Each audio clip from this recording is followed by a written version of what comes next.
Hello, welcome to this edition of Timeless Conversations. And it's going to be a very interesting conversation today because I have a very dear brother, friend, and personality that we all know, Dede. Thank you very much. Now, Dede and I, we go back many years. Many years. Now, he is somebody who shoots straight, who doesn't know how to hold back,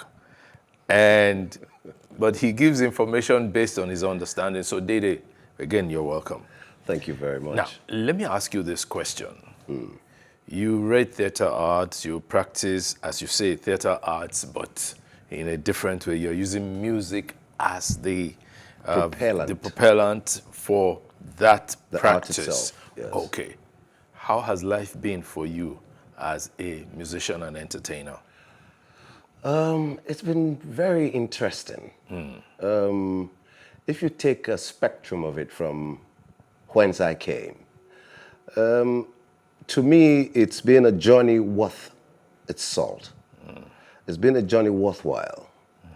From the era where because prior to my time into the field itself, artists were seen as ne'er-do-wells in the society. Yeah, true. So it was difficult to have parents accept, even in my time, that a child would want to be an artist.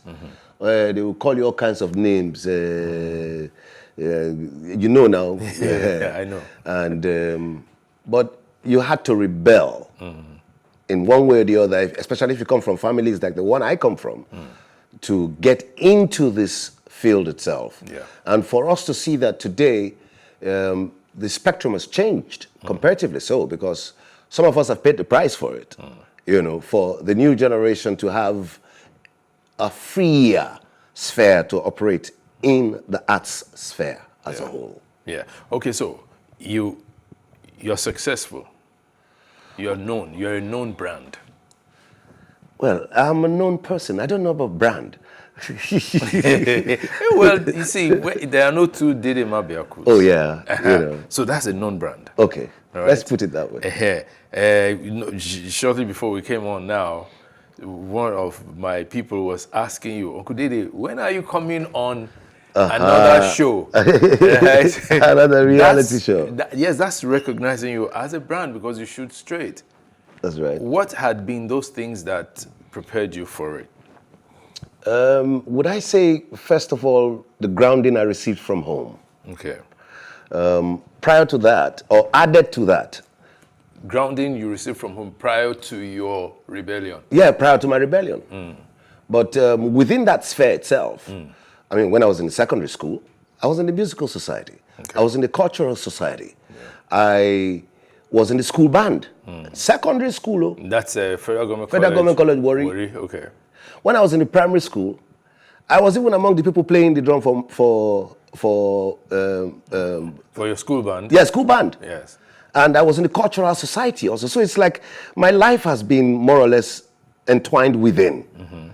But family-wise, you know the usual things that happen. They will kick against, they will fight against, and you have to prove that you are deserved of being within this sphere. Okay. If not, that wouldn't have worked. Okay. But you know, for me, I would say it's been a very open-ended journey. You know, best way to put it. Okay. Because you cannot say that it's one angle you want to look at particularly. You know, coming through the journey, primary, secondary, I get into the university. I was in the school band. Yeah. In the university, I was in a band, as well. Sonics. When I got to University of Benin, when I was in University of Jos, in every cultural activity in the Department of Theatre Arts, I belonged. I was also in I was drum meet to self in Power Drinkers Club. Okay. You know, way back 78, 79, you know, Yes. stuff like that. And it was fun because then it was just about music, fun, and more fun. You know, and I never knew that I was preparing myself for the journey to be this way, this time. Coming forth, working through with the NTA era and all of those things, you know, I found myself comparatively unfulfilled at a certain stage. And my mind was searching, reaching out for that thing that gave credibility and credence and value to this that I profess to be handling.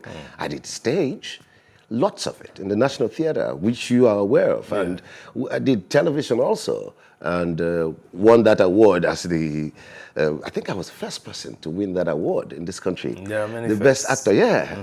Best actor in the country. Then we never had There was so no many formalized, awards. process It was like the that. Naifetep Telefest Yes. thing. It was just one. Yeah. It was like our Oscar. Yes. And I won the best actor then. Well, I did. And my script with Roland Henshaw Yes. won the best script also. Script, yes. You know, and so that was value. But I only gained the essence when I moved finally into the sojourn I went into with the great one, Fela Fela Kuti. Kuti, yes. I wouldn't lie about that. I need to give that to him. No, you have to. I know, come on, You have nobody to. can take that from Now, him. You see, it's 25 years after Fela passed, right? That's a quarter of a century. Yes. What has that been like? That vacuum his passing created. Well, the vacuum was just his physical presence exiting. Because it was, to me, it was a marker of his ancestorialization. You know, Fela transcends the physical. If 25 years after, he is the most sought out, talked about act from this part of the world, the whole of Africa, then that tells you the strength and the essence of the being he carries. So Fela classed very easily. That's the heavy Orisha. Okay.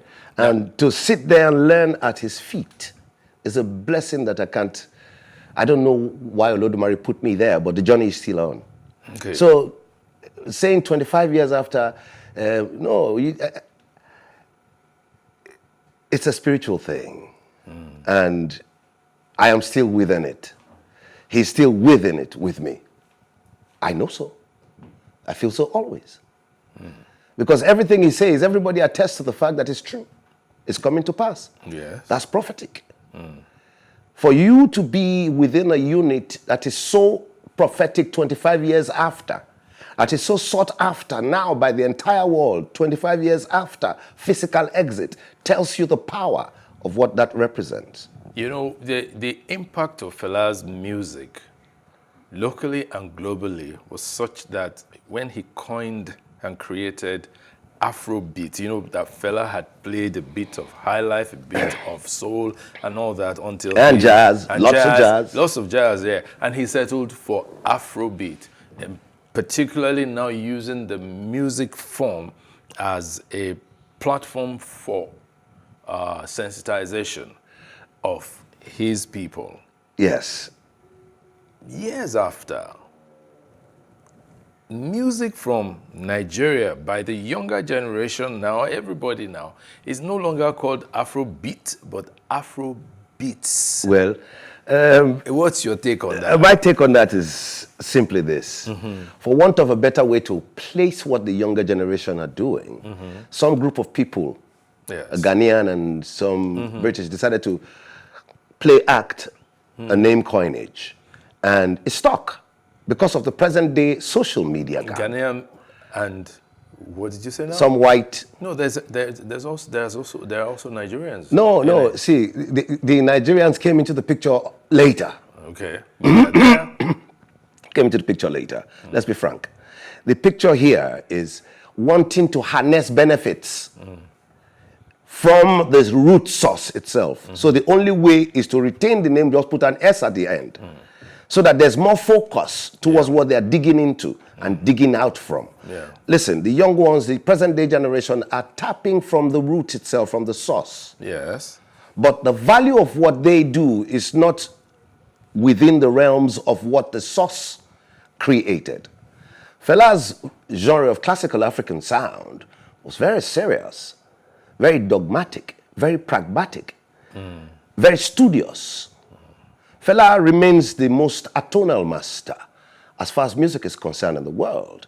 It took so many discordant notes, fused them together to create harmony. And it's something you cannot take from him. Yes. Fela created sound based on bands. Yes. So the essence of what he did was live. And so it's standing the test of time. The reason why is because he did it for real. There was more of the spirit essence in it. The arts is a very spiritual medium. So many of the younger generation now who are coming into it as a means to an end need to wake up and start to readjust what they've been fortunate enough to benefit from.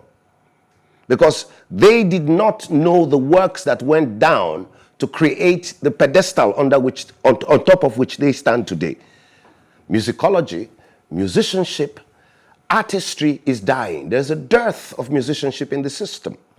And it needs to change a little. I was coming to that. Yeah. See, this is it. When you look at what has happened, Fela laid a foundation, a credible foundation. Solid. A younger generation came into it, saw it, and copied from it, took from it, Yes. and let's say expanded a little bit of it. When I say a little bit of it, I mean that, for instance, they don't have they couldn't replicate the showmanship of Fela. They couldn't replicate the political side of Fela. Even the musicianship. No, wait. The musicianship stands alone. However, the traits that they've been able to take from it cannot be denied. Good.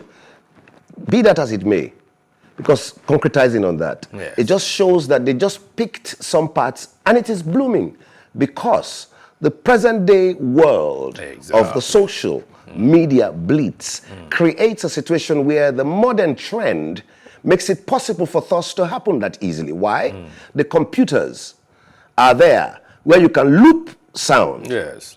Right? You sample. And you sample it, sing upon it, auto-tune if that be the case, Yes. to adjust and correct, Yes. and then throw it out quickly. Yes. And people receive vastly. The world Very is- unlike how it used to be in The those world days. is yearning Yes. for something. Yeah, so give them a little, and they think it's a lot because of the way it is pushed forward. Many of today's performers are not performers.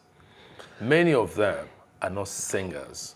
They're just vocalists. Well, they're not No way. vocalists per se, they're entertainers. Well, they vocalize. Well, But, right, the real dearth is that they are not musicians. musicologists are missing. And they, see, look, those days. They are not instrumentalists. Yes. Few of them. A few Yes. days ago, I saw someone's YouTube performance, and I was thrilled that he was performing alongside a live band, and that was Burna Boy. Yeah. You yeah. understand me? He's I was metamorphosed. So thrilled. He's that metamorphosed he was- into playing with a live band. Yes. And he's also learning instruments. Yeah, that's good. He's playing the guitar now. Yeah. And very soon he's going to come out with things like that, which is good. The more they listen, the more they learn, the more the system earns, because the more we generate more of the value of our sound, our culture, our essence to reverberate a lot louder, stronger around the world. Because doing it live is what our ancestry has taught. And there is power in doing it live. You know, that means you are committing to it. Yes. It's about committal. Most of them are not committed, which is the truth. They rather just do the skip and flip, go to the studio loop, as far as they can just drop the voice there. Oh yeah, how you sound now? Hey, good, you like him? Oh yeah, put this on small. Sample. Sample something there, you know. And they keep moving because they will get on the stage and do DJ, track 1, and it will come. Track 2, it will come. Those days we couldn't do that. You couldn't even do that. You couldn't even do that. Well, maybe we had a more discerning audience then than now. See, and added to that, which is one other thing people have not really looked at credibly. The generation before our generation was more patient than our generation. Yeah. The present generation is so hyper impatient rather, about everything. The time of Beethoven, time of the great old masters in Africa of music. Yeah. You see them, they start the music, it has its beginning, it has the sub-middle, before it gets to the middle, gets to the crescendo, then starts to descend to the point where it gets to the end part of the song. It takes time. Yeah. You know, you build a song and let it ascend and gain its essence and value. But nowadays, their attention span is limited. Very. 3 minutes maximum, they are tired. Yeah. So what they do is just go in there, loop something quickly that they can listen to and just dance quick and let it go. That's how their life is being micromanaged by the Western system. Well, you know, we're going to take a break now. We'll come back. We'll still be talking to Dede Mabiaku. Thank you. Stay tuned.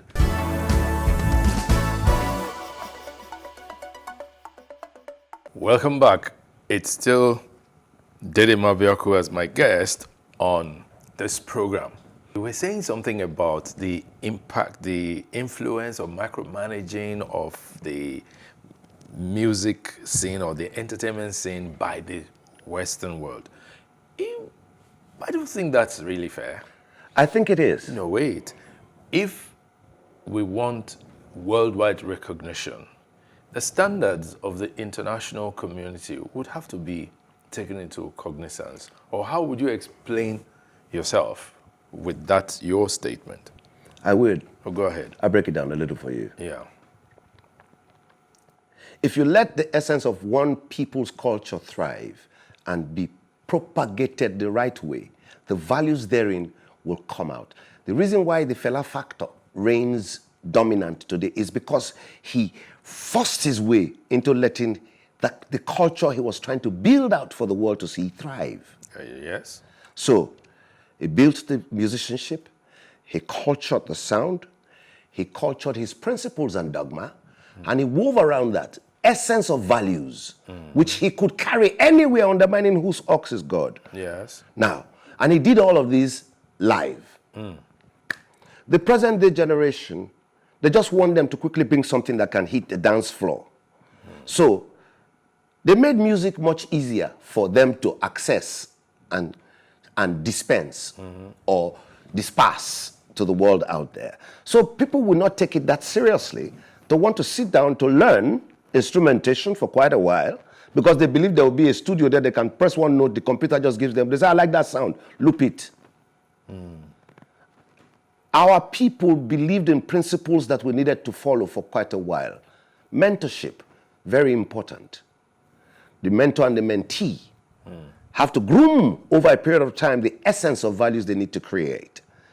For that reason, the present day generation does not, they want to make it, but they don't want to learn it. They want to earn it, but they don't want to learn it. They want to gain it, but they don't want to train in it. You see, so there's been a big marked difference because of the way it's been thrust upon, because the West will grab it. But don't tell me that it is because the West wants it. No, it is because we need to put our feet down to be able to establish it the right way, for them to now finally accept it. This is the way it must be. Because that is how, you cannot tell me that the Mpokiti dance, for instance, the Atilogu dance, for instance, or even if you go to Western culture, the Yoruba land, where you have the Bata drummers and the Omele and the Gongon together coming to preempt the arrival of the singers and then get the dancers to come into fray and express the culture with the value it has. Then you say, for instance, that I cut all of that out and just do something from the studio that sounds like Gongon and do something for the studio that mimics the Bata and the Omele and get just one person to come and emulate, and then they use the cameras and then put figures and different points. It will represent the culture the same way? Hell no. The essence of us is people. We are people-oriented, and we are driven by the essence of the values we create.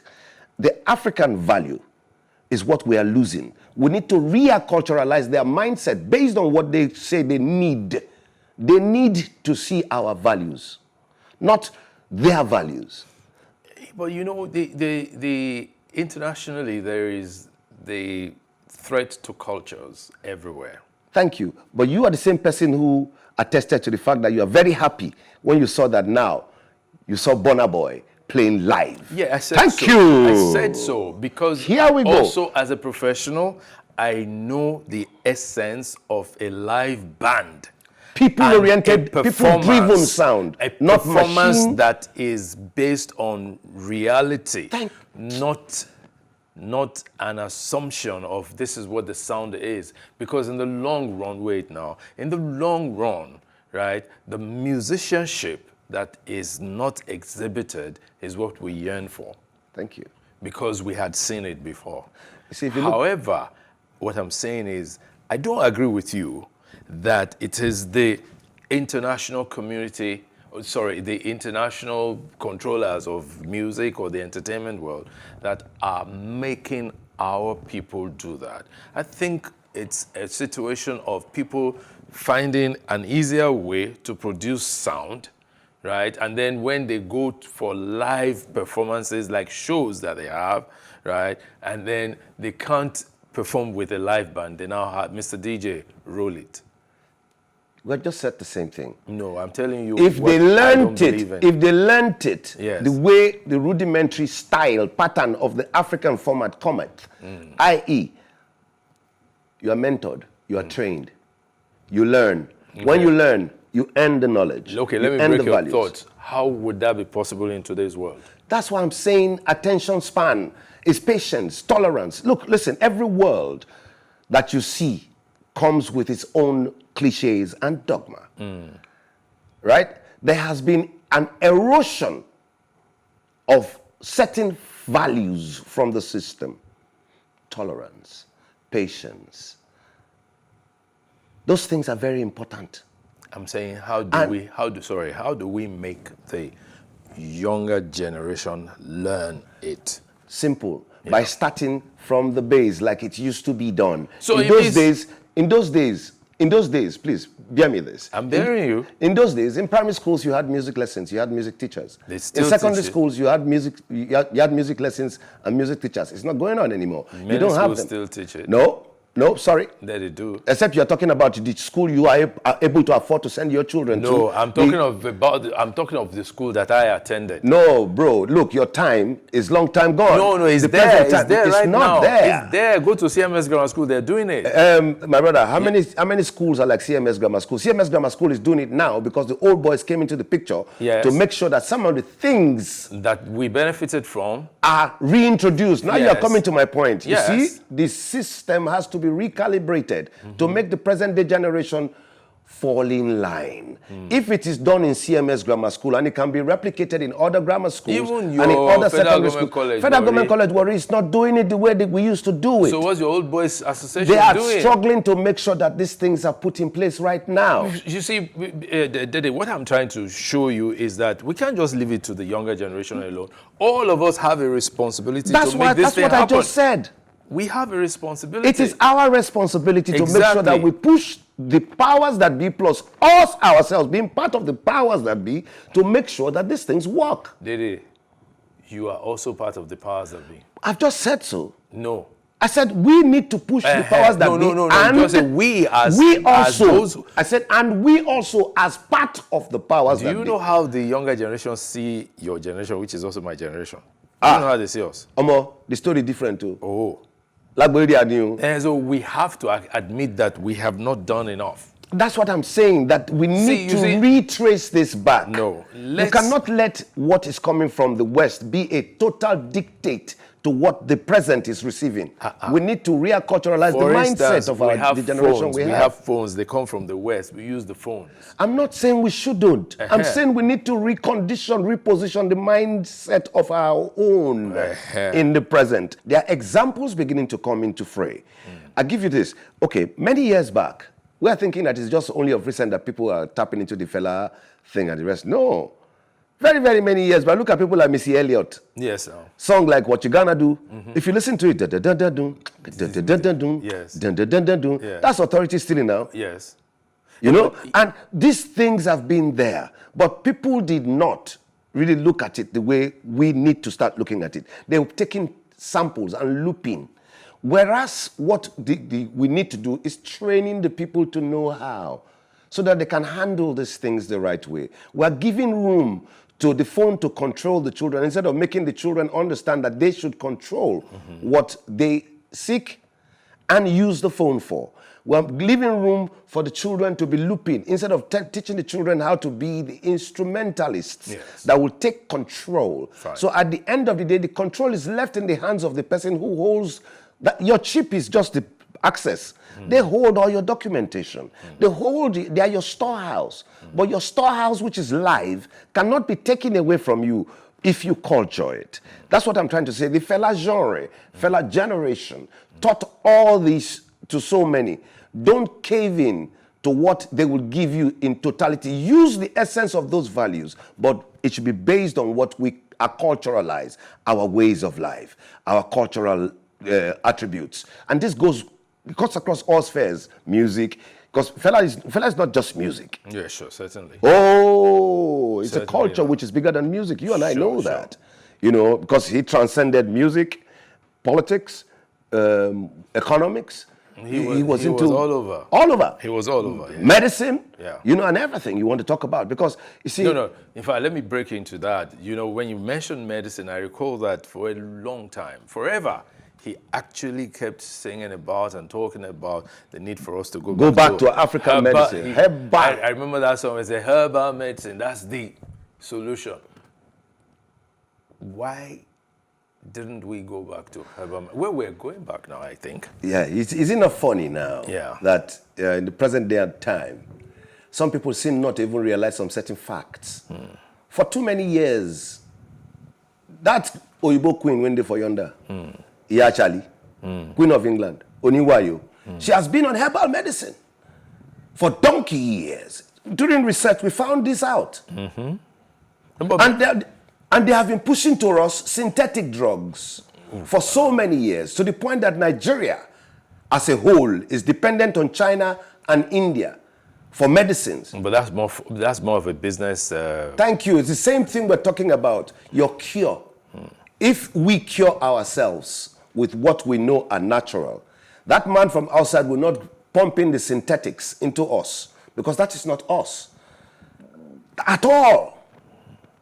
The truth of the matter is, the essence of what we live as human beings must be reappraised.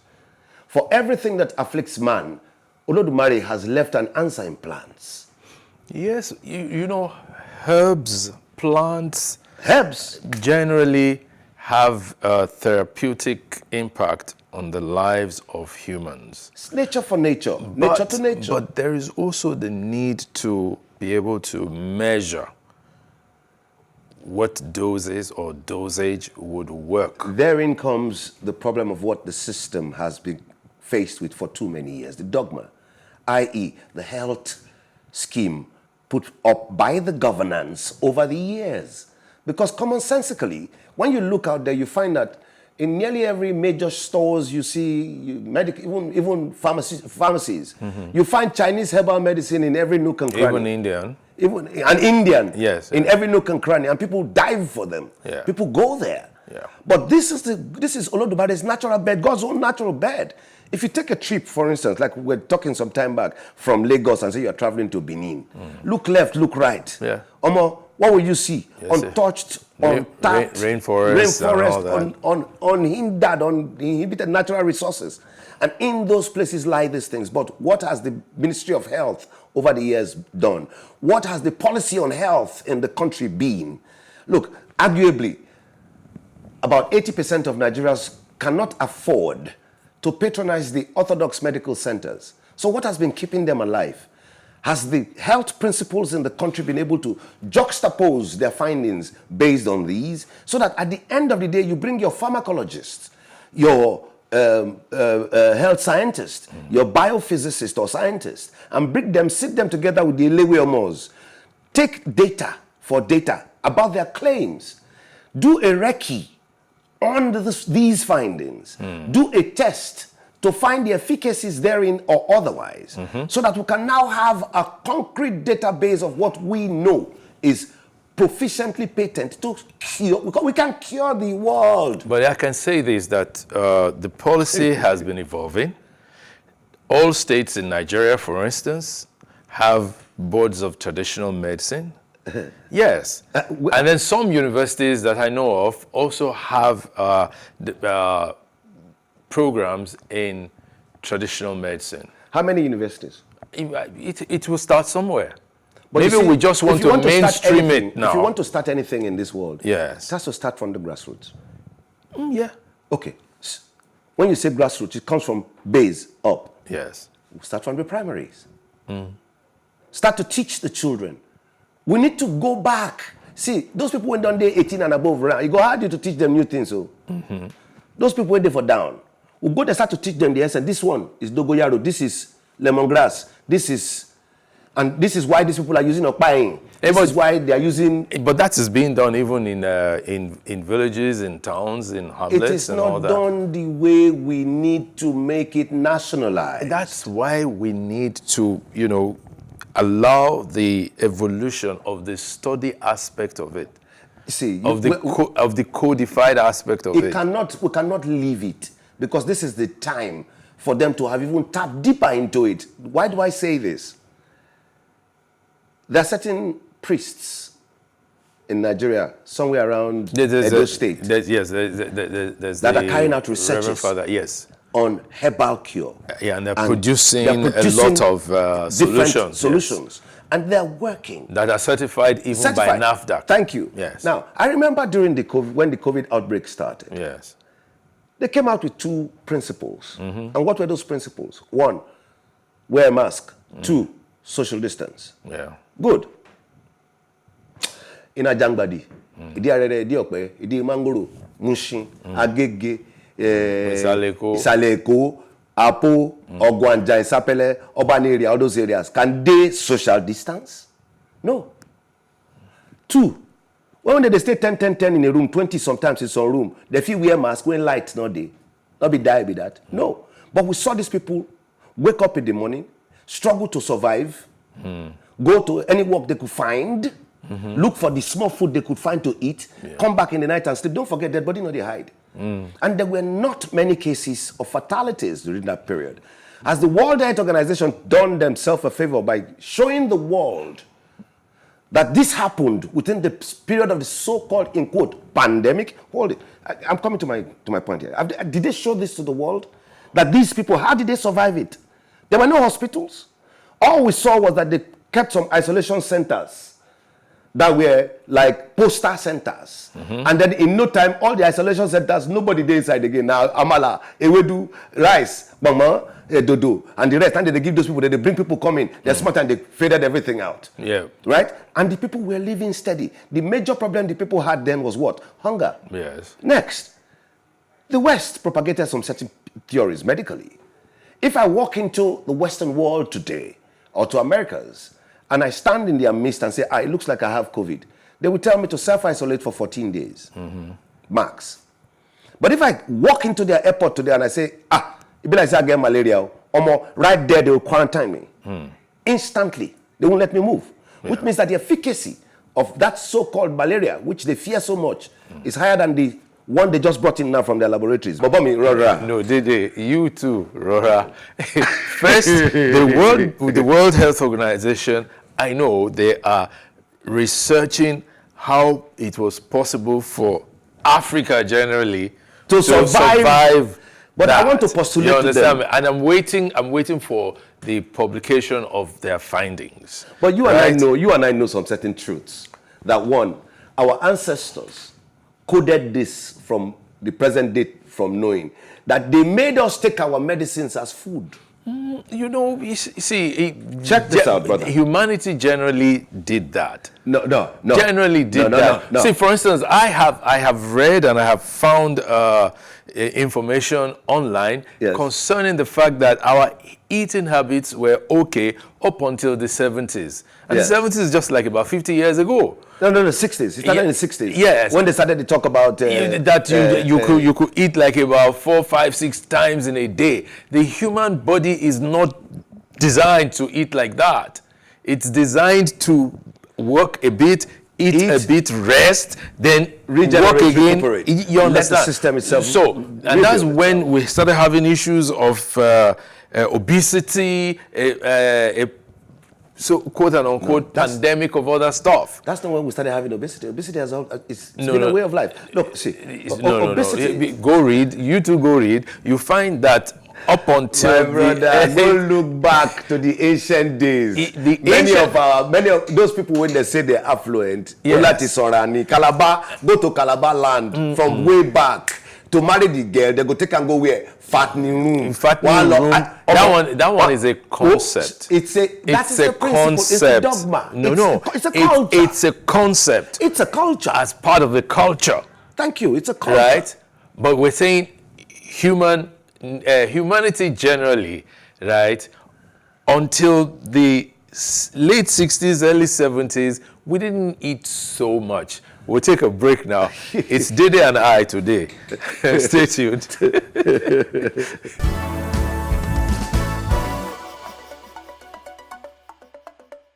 You're welcome back to Timeless Conversations. Dede is my guest. Now, Dede, yes. The things we do off the air is what we're doing here. Very precisely. Right? But that's how knowledge is shared. That's the only way we can do it. Now, as humans, we need to get a good control over what we eat. True that. And the purpose of eating. True that. Then what we even ingest into our system, either by way of drink, eat, or smoke. Or knowledge. Ingestion is multiple. Okay, knowledge. So important. You see, if not for the knowledge cast down, the other will not understand what came before. Yes. Others will stumble across some certain things. And by stumbling, they try to research and find out how and why.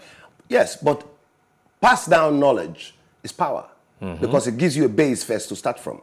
Yes. Now, when we talk of ingestion, I remember that they used to say in those days that if you chop so many this, cholesterol this, cholesterol that, only for them to come now and debunk all the so-called cholesterol. Oh, yes. And they had made so many plenty money. Hundreds of trillions of dollars from this hoax. Yes. Now, you see, it is the big pharma at play. Yes. When they came with AIDS, they made us believe that it was green monkeys. Yeah. And it came from us as a people. Only for them to come and reveal now that it was from their laboratories. When they came with Ebola, they came with the same talk. Only for them to reveal by themselves that it was from their laboratories. They have now come with COVID. And one no, not to Bewa. What is the intention? Is to see that which can biologically, it's biological warfare, biologically eliminate a group of people from this world. Because it is not us that have been doing it, it is them that have been doing it. And they have been using, in quote, wanting to use us as guinea pigs. Waiting they take cure Ebola, for instance. Ewedu, lesson. That the common man wakes up in the morning in the whole of the Western region, and is the first thing he goes for. Unknown to him, he has been curing himself and preventing himself from any of such. Yeah, but that is the impact of knowledge. That's why I'm saying this is the time. The knowledge of food and food types. As medicine. Yes. You see, people must accept this fact or come to understanding of these facts. That things like ofe onubu, ofe oha, ofe owere, edikaikon, afang, ikokore, ekpankukwo, and herbs like ewuro, efiri, gbegiri, and all these things are very, very useful to the human. They are medicinal. Yes. Why do I say the time is now? The time is now for the health policy of this part of the world to change. Because they're beginning to find out that what those people claimed in the past, they are debunking by themselves in the present. Yes. The medicinal claims they are debunking. Now the same Oyibo people come all of a sudden,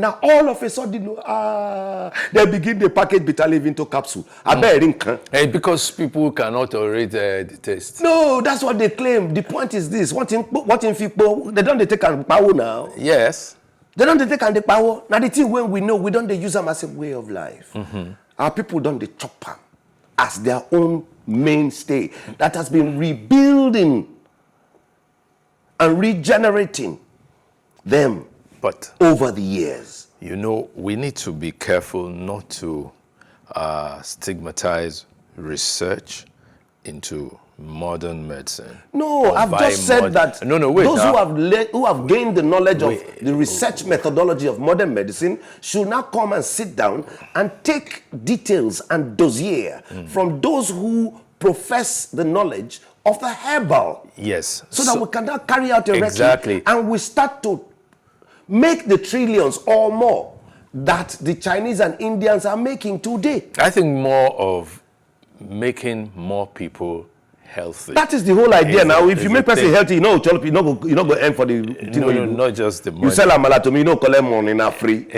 My Uber boy, you know they see all the yao them and those people, they make money. Yeah. Now every day no do money. All those people they sell paraga or pay and the rest one pawoni. Yeah, they do. So that's the whole idea. But then there's a need for regulation of their That's trade. why I said there's a need for regulation. That's why I said trade. we should get our pharmacists, pharmacologists, health scientists, yes, you said so. Biophysicists, in conjunction with NAFDAC and the Ministry of Health to correlate this together so that we are coordinated in a very organized manner. A further reason is because sometimes, in fact, oftentimes, what is good for you may not be good for me. True that. So we need to regulate it. For instance, you have a lifestyle that I don't have. Yes. But it has not affected our friendship or relationship.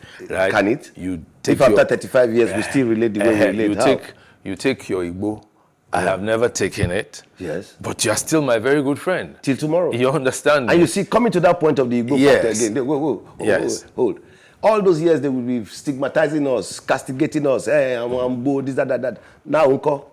80% of the hospitals in America, Europe, and the rest of it, once you walk in, the first thing you see, CBD oil, THC available. That's not Igbo now.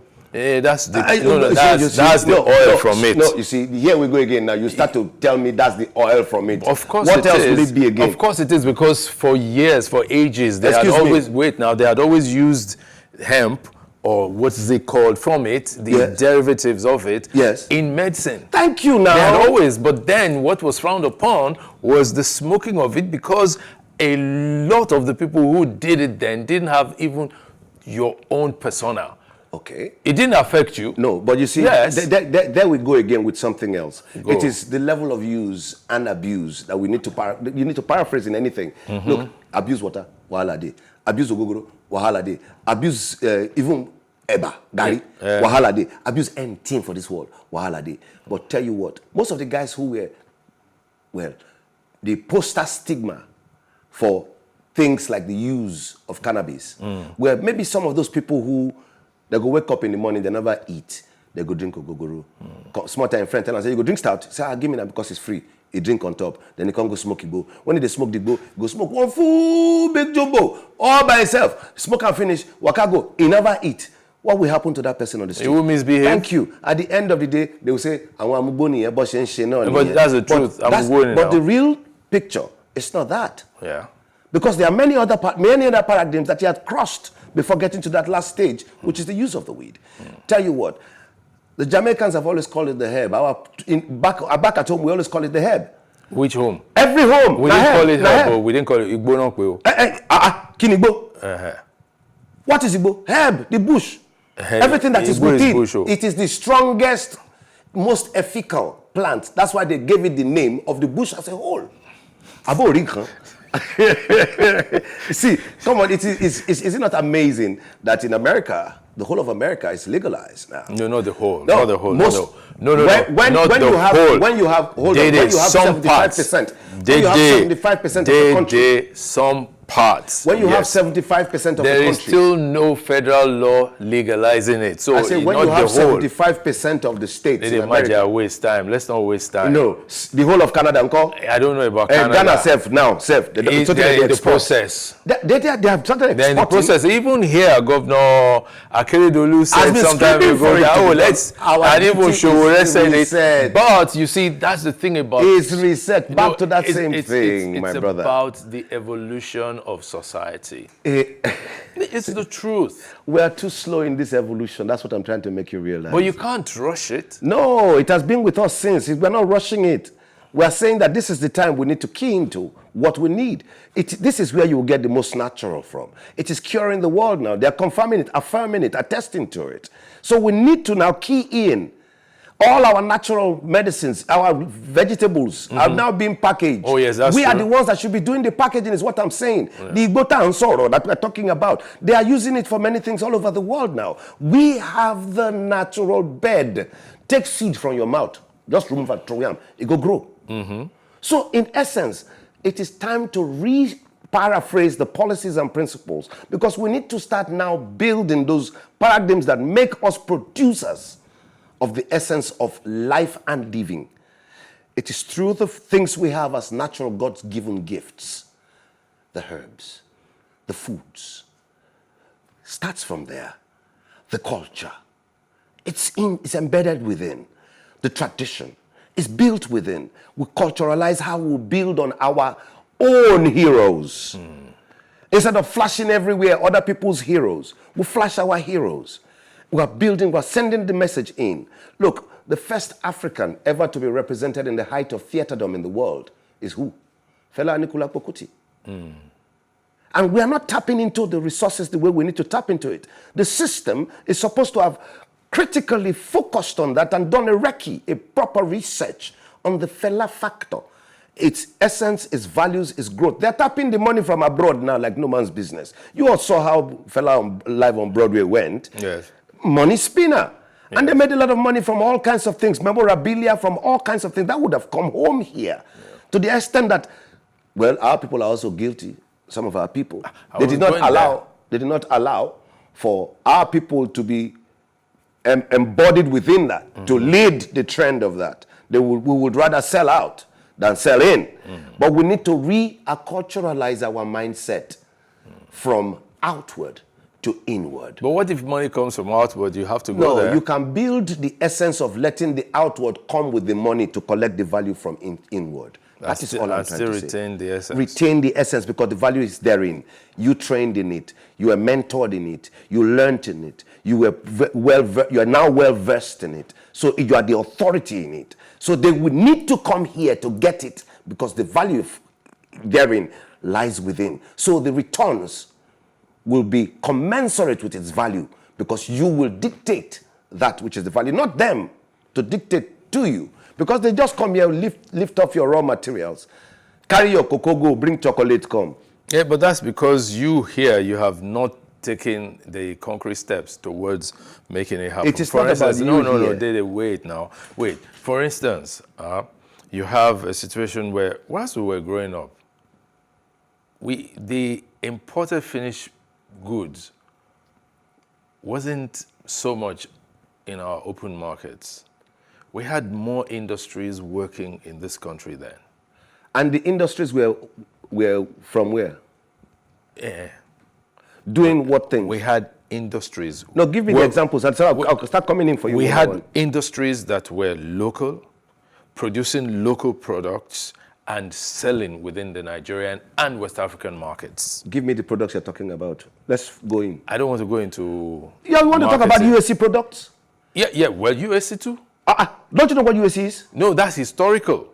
Historical? At the point they became indigenized. They did not. They did. No, they looked like. No, they did. Bro, see, when you tell me that something is indigenized, it means it is in its embodiment, its principles, its policies, its dictum, it's local. But when you do not do that, and the last base is Western, then it's not indigenized. No, it is. No. MDs for too many years remained Oyibo to start with. Hold on. Go ahead. Cadbury Nigeria Limited. This is how we always did it. Cadbury Nigeria Limited was not remitted. It wasn't a Nigerian fully owned company. Neither was Coca-Cola Nigeria Limited. But then... They all are offshoots of Cadbury International. What I'm trying to tell you is it is time for us to now realize that that era has gone. The era of us wanting to want that should die finally. We should start acculturalizing the present day generation with that empowerment process in the mindset. That era would only die when we stop craving imported stuff. Precisely what we're talking about. Yes. It's not imported stuff alone. You see, look, when we stop not training hours to value hours, it is our responsibility, like you said, and we must always keep doing this. We must teach them to understand the benefits, values accrued therein, and returns if need be. Because many of them, their mindset has been tuned. Look, in our time, you would take your time to go through a process. And through that process you learn, from that process you grow, right? Why do you think, for instance, the economic order in the world is understudying the Igbo mentorship system? Yes. In the business schools all abroad, they're studying it. Why? Because they've seen that it is a very, very strong model that works. It is, it works. Now, good. That is our cultural way. We as a people, we need to start going back into understanding the rudiments of what our cultural trainings were meant to have given to us. True enough, we talk of interregnum of 40 years of whatever, where they forced by force, that we turn our eyes away from that which is ours and focus directly on what we want to feed us with. That time is gone. The time is now where the world has been taken from where it was to where everybody is singularly reconnected. Yeah. Now, in those days, if our auntie open calabash with water inside, come clean, come say, hey, come talk to your brother for London. I say, come talk to your brother. Then you come look inside the pot, you go say, now witchcraft. Yes? Yeah. But today you go hold your phone, press button. You talk to your brother for London, you go call on technology. No. One is technology, the other is metaphysical. No, brother, look. True, No, see, come. We must start to understand that everything in this world is spirit-driven. It's spiritual. It's an essence, you call it metaphysical? Yeah. That's a spirit zone. Yes. That's a spiritual zone. Yeah, but then, everything in this world, we must empower ourselves with the essence of the African spiritualism and spirituality to know the values therein. Dede, I don't have anything against the metaphysical aspect of our lives as Africans. Hold on, no. But technology, we must admit that technology is technology. Technology and witchcraft. Well, you may choose to describe it. How you want to describe it? One person just press button, light come. According to Fela, technology. Yes. You just dey here, you sit down, you dey look me for television. You just dey there. Before you go, you don't enter motor, you kick him, he move. Okay. You do. Oh, now winch. No. The man will make like okay, so school. Which kind of which you could describe this one as? We are recording a program that will become content for a television station. Yes. Oh yeah. So is that witchcraft? No. Big time. No. Because you are using what we have. No, listen. We are using what we have within stored, the knowledge we have stored within, to share with the world out there, for them to gain the essence of what this world coming should be better thereof. But what we are doing is we are deliberate. We are preparing something. Precisely. So the metaphysical thing is different. Yeah, the metaphysical thing is different, and the technological thing is different. Can I tell you something? No, don't tell me anything. Let me ask you a question. It had to come through that to get to technology. Don't worry. And what I'm trying to say is that the power of what we saw of our mothers doing or our ancestry doing, we could rechannel that. Look at what they did in that movie, the Wakanda. What do they call it again? That's Black Panther. Yes. Right. Yeah. If you study look at the Black Panther world, you will see it's just an expression of what we had been doing as in our mindset as children. Yes. Those kind of ideas that came as African children. Thank you. So they now brought it and built a persona around it, putting essence and value in movie format. And for commercial purposes. For commercial purpose. What that has just told us is that there's so much untapped within us here that we have not packaged. I agree. And we need to now start reorientating, re-educating, and reinvesting into building that ground-based knowledge development. I agree. That will now take from here the power and essence to sell to the world. The difference is your characterization of it. But let me go. Don't worry, let's do this. Because I know your mama do all like this. Now say, look, your brother talk to her. It's like you go say that wish, but you go take phone, you go say that technology. No, Papa about me so yeah, man. It's which? No worries. Say now winch Abi. Now winch. Okay. Now, you know that within our culture, yes, there are different types of foods. And there are some people who will say, okra, for instance, we need to chop them for my family. Because they take and do jazz for them family. Yeah. Yes. And they take self their juju. The essence of spirituality is about the value you calibrate according to the area you come from. It resonates with everybody. Exactly. Muslims, for instance, typical Muslims will tell you, they chop pig. No, it's not typical. That's just it. No, not many of them they chop. And they see them. No. Wait, See, I know they want. See, look, this is not about mentioning names. you don't need to I mention anybody's It's not mentioning names, but Yes. I'm confirming to you that I know some of my Muslim friends Yes. who eat. Well, maybe they have eaten, yes. They eat. Okay, go ahead. I'm just telling you. But the point is, some are liberal about what is requested. Just like those same people you talk about. Their family tree not go green, made they chop snail. Yes. But many of them, they chop snail. I even know a gentleman who is an Igbo guy, very close to me, who said, in my hometown, in my village, right, you can't kill a snake. You see now? You understand? So those are the metaphysical parts of our ancestry, our culture, our ways of life. We need to understand it. I agree. Modernize our approach to it by researching it the right way. Okay, so it can gain essence in the present. Yeah, so now let me ask you a question about food types. What food types resonate very well with you? Natural foods. I cook. Yeah, I cook too. Cook, so for me, I do foods like our typical Nigerian dishes. I know how to cook plenty. True. Not many people do it. I dey cook banga soup like crazy. I dey cook gbagbo fofo, gbagba kogiri. Those are Shekiri foods, Yes. I dey cook owo well. Yeah. I dey do epuru, like the Robos call it. What is epuru? Ukodo. Ukodo, okay. That is yam and pepper soup, soup, yes. With the typical pepper soup, traditional pepper soup ingredients, I dey cook 5 different types of egusi. Yeah. I dey cook ofe oha, ofe owere, ofe onugbu. No. Tell me the 5 different types of egusi. Oh, gbagba kogiri, which is the first, the Shekiri style. Yes. There is the Cameroonian style, where you pack the balls. Yeah, that's true. I've seen that. There is There is the Egusi, yes. which is the Yoruba style. Yes. And there's the Igbo style. Yes.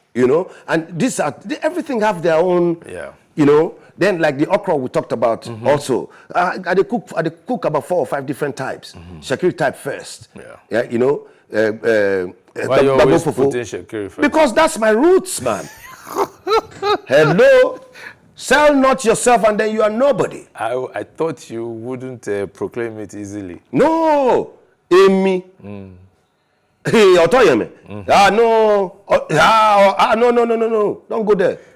You must find the essence of where thou art from. You have to be comfortable in your own skin. You must because be before you can't give what you don't have. Before you can project. You can't give what you don't have. That's true. So from home first. Yeah. Bagbo fufu. Then I dey do the Igbo style where you go cut the okra in a different style, then come mix with different vegetables, particular like bitter leaf and if you like, yes. Then they do the ila sepo, Yoruba style. Yes. Then they do the ila separate again with crayfish, with our that you can use with stew, by the side. All these things and they are medicinal. It's proven. So how much of foreign foods do you eat? Of recent, I never see myself really eat foreign food. So these things we just talked about, especially as it relates to food and locally produced stuff, resonate with a song by Fela. By Africa. By Africa. How much of Africa should we be buying now? We should do more. We should propagate more. We should signal and symbolize more. Look at you. African fabric. Look at you. It's an African t-shirt, please. It's a Nigerian t-shirt, Nigerian made cotton, with Fela as an insignia, as a symbol. Don't worry. And I'm proud of it. I caught you. Very proud of it. I don't want to join the rest of them. Let me thank you so much. But you see, let's be frank. Yes. Before you round up, let's be frank. I think it is time that the governance, whoever they will be that will coming, will look deeper into what we have, so that we start to regenerate from ground up the values we hold. Because through this source, we shall feed the world, we shall heal the world, and we shall show the world what true power means. It's not money, it's value, it's essence. Thank you, Dede. It's been Dede Mabiaku as my guest on this episode of Timeless Conversations. It's been wonderful, Dede. Thanks for coming. Thank you so much. Pleasure is mine. Thank you. Chop your knuckle. Thank you. Yes. Nice one, Bobo. Thank you. One love. Until next time, see you.